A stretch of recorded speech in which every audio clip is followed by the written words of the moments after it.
자, 그리고 포트폴리오에서 들어가서는 안 되는 혹은 필요하지 않은 컨텐츠들이에요.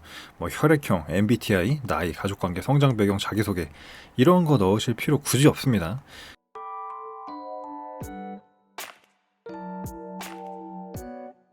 네, 안녕하세요. 박준영입니다. 지난번부터 마케터의 포트폴리오는 어떻게 만들면 좋냐 이런 질문들을 굉장히 많이 해주셔가지고 제가 자료를 좀 준비해봤습니다. 그래서 포트폴리오가 뭔지 잘 모르시고 어떤 내용을 넣어야 되는지 잘 모르시는 분들은 이 영상을 끝까지 보시면은 아마 한 번에 해결이 잘 되실 것 같아요. 바로 시작하도록 하겠습니다. 좋은 포트폴리오 만들기입니다. 총 4가지를 말씀드릴 건데요. 첫 번째로는 포트폴리오가 대체 뭔가, 내가 무언가를 했다라는 사실보다도 그거를 왜 했고 어떻게 했다라는 동기와 과정이 더 중요하다. 핵심 역량이 그래서 뭔지 컬러로 선명하게 드러내는 부분, 디자인이나 컨셉에 대해서 심하게 빠져들지 말기, 이렇게 말씀을 드리겠습니다. 말씀드리기에 앞서 이 영상은요, 정해진 방법을 알려드리는 게 아니라 방향을 제시해주는 영상이다, 이렇게 보시면 될 것 같아요. 그래서 구체적으로 순서는 이렇게 짜세요, 레이아웃은 이렇게 하세요, 이런 내용은 제가 다루지 않을 예정입니다. 자, 첫 번째로 포트폴리오를 왜 만드는가 생각을 해볼 필요가 있겠는데, 포트폴리오와 이력서는 다릅니다. 그리고 포트폴리오와 자기소개서도 다르겠죠. 그 말인즉슨 이력서와 자기소개서에 들어간 내용을 굳이 다시 한번 포트폴리오에 담을 필요는 없다라는 거예요. 뭐 뒤에서 구체적으로 말씀드릴 건데, 포트폴리오라는 문서는 자기가 가지고 있는 업무적인 역량과 경험을 증명하는 문서이기 때문에 이 부분만 완벽하게 정리가 되면 된다. 자, 그래서 포트폴리오에 반드시 포함되어야 될 컨텐츠 알아보면 과정과 경험이라고 해서 내가 실제 어떤 일들을 수행을 했고 그 일을 하면서 어떤 경험을 축적할 수 있었다. 그래서 나는 일적으로 어떤 잠재력 포텐을 가진 사람이다라는 게 먼저 들어가야 되고요. 다른 트랙으로는 내 개인적인 어떤 준비와 노력들, 내가 어떤 자격증이라든지 스킬셋을 가지고 있고 어떤 뭐 인증을 받았다든지 이런 부분에 자신이 있다, 자신의 탤런트를 드러내는 부분, 업무적인, 조금 더 개인적인 그런 방향성을 나눠서 생각을 하시면 될 것 같아요. 자, 그리고 포트폴리오에서 들어가서는 안 되는 혹은 필요하지 않은 컨텐츠들이에요. 뭐 혈액형, MBTI, 나이, 가족관계, 성장 배경, 자기소개 이런 거 넣으실 필요 굳이 없습니다. 은근히 많이 들어간 유형이 가족과 뭐 함께 찍은 사진, 여행 명소 가서 뭐 해외여행 경험했다, 이런 것들 굳이 사진 넣으실 필요 없고요. 일과 전혀 무관한 개인적인 취미, 뭐 저도 강아지를 키우지만 강아지라든지 뭐 자전거로 뭐 전국 일주를 했다든지 이런 것도 굳이 필요 없습니다. 그리고 내가 왜 이 일을 시작하게 되었는지를 다시 한번 이력서나 자서서가 아닌 포트폴리오 상에서 인간극장을 풀어내는 것도 굳이 별로 추천하고 싶지는 않습니다. 포트폴리오는 소개하는 문서이면서 동시에 내 자신을 상대방한테 제안하고 설득하는 문서이기 때문에 일적인 역량 중심으로 전개될 필요가 있다. 그래서 TV에서 백종원 아저씨가 항상 메뉴를 줄이라고 얘기를 하잖아요. 저도 요즘 이런 이야기를 많이 실감하고 있는데, 인사 담당자가 가지고 있는 어떤 니즈 자체는 나한테 바라는 건 뭘까요? 음식점에 갔으면 맛하고 품질이겠죠. 정말 본질적인 그 자체인 건데, 그 역량에 대해서 궁금해하는 게 바로 포트폴리오에 대한 그 문서인 거지, 나에 대해서 내가 어떻게 살았고 그런 양력에 대해서 너무 길게 설명할 필요 없다는 거죠. 그래서 좋은 포트폴리오는 나의 전문성을 선명하게 드러내는 것이다. 내가 어떤 사람인지 최대한 뭐 인트로듀스한 게 아니라 나의 전문성을 어필하는 게 포트폴리오다. 자, 그리고 두 번째로는 사실 그 자체보다는 내가 뭘 했습니다라는 것보다 그 안에 비하인드, 동기와 과정에 대해서 좀 더 자세히 기술을 해라. 쉽게 예를 들어볼게요. 제가 돈을 주고 강의를 하나 들어봤는데 강사가 자기 소개를 하면서 포트폴리오를 막 얘기를 합니다. 뭐 대기업과 20억 프로젝트를 했고요, 글로벌 기업과 콜라보도 했습니다. 근데 이런 그럴싸한 결과만 계속 늘어놓는다면 듣는 사람 입장에서는 자기 자랑처럼 느껴질 수 있겠죠. 근데 이 업무적인 역량과 경험을 증빙하는 것과 이 자랑은 좀 다른데, 포트폴리오를 검토하는 담당자의 니즈는요, 해결한 문제 자체가 궁금한 게 아니라 이 문제가 해결되기에까지 과정이 궁금한 거예요, 과정이. 그런데 이 포트폴리오를 기술하다 보면은 내가 뭘 했습니다에만 집중을 하다 보니까 사실 정작 중요한 이 과정이라든지 그 왜 했는지 동기 자체는 되게 흐려진다는 문제가 있다는 거죠. 어떤 위대한 결과만을 쭉 나열하는 포트폴리오의 잘못된 예예요. 예를 들면 이런 겁니다. 제가 연애에 주로 일을 비유 많이 하기 때문에, 제가 연애를 엄청 많이 했습니다.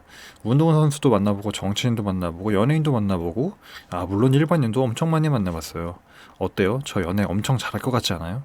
여러분, 이게 설득이 되십니까? 자기 자랑처럼 느껴지지 않나요? 자, 근데 이렇게 얘기를 한번 해볼게요. 좋은 포트폴리오는 그 사람을 궁금하게 하는 거죠. 그러니까 이 사람이랑 연애를 하면 어떤 느낌일까? 이런 느낌을 갖게끔 한다라는 거죠. 그래서 다시 바꿔 얘기를 해보면, 뭐 그동안 저는 여러 경험을 했습니다. 물론 그 과정에서 시행착오도 있었고 실수도 있었습니다. 하지만 그 과정에서 저는 배웠고 많이 성장해서 더 단단해졌습니다. 하지만 이 중에서 제가 이런 점들만큼은 자신이 있습니다.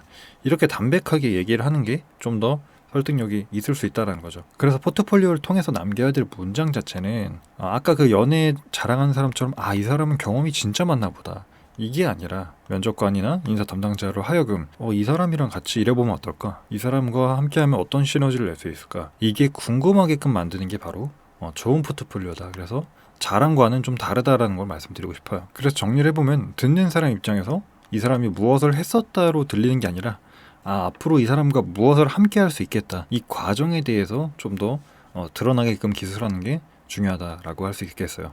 사실 이 사람의 행적이나 발자취를 보고 싶은 게 아니라 앞으로 함께 했을 때 내재된 가치를 보고자 하는 거기 때문에 어떤 프로젝트 여러 번 쓰실 때 이걸 했습니다 이렇게 쓰지 마시고, 저는 어떤 과정을 겪었고 그로 인해서 달성한 결과가 이런 것들이 나왔고 나는 그 과정을 다 하면서 뭘 얻었습니다.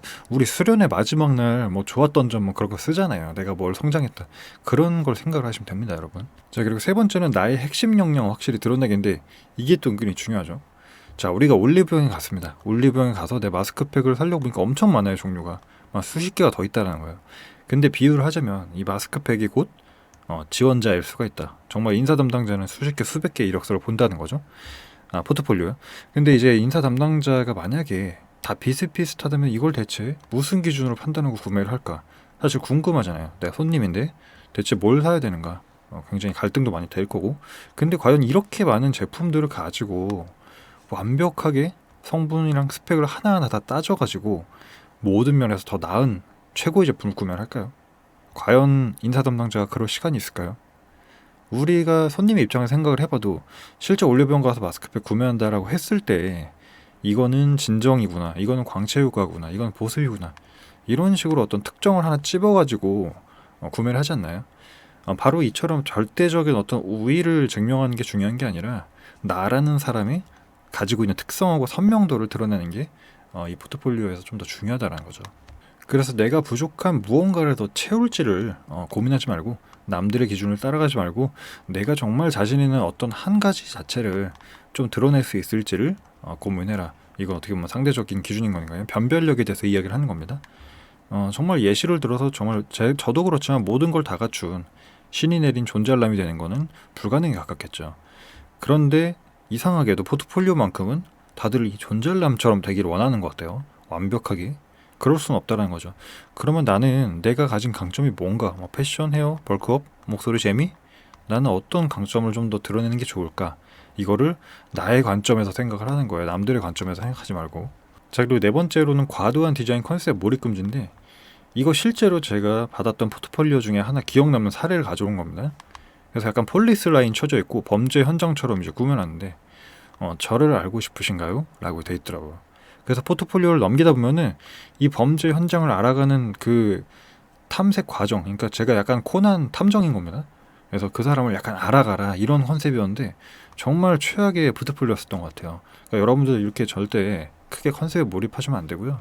지금 마케터나 기획자 중심으로 말씀을 드리기 때문에 디자인 역량을 우리가 평가하는 포폴이 아니라는 거죠.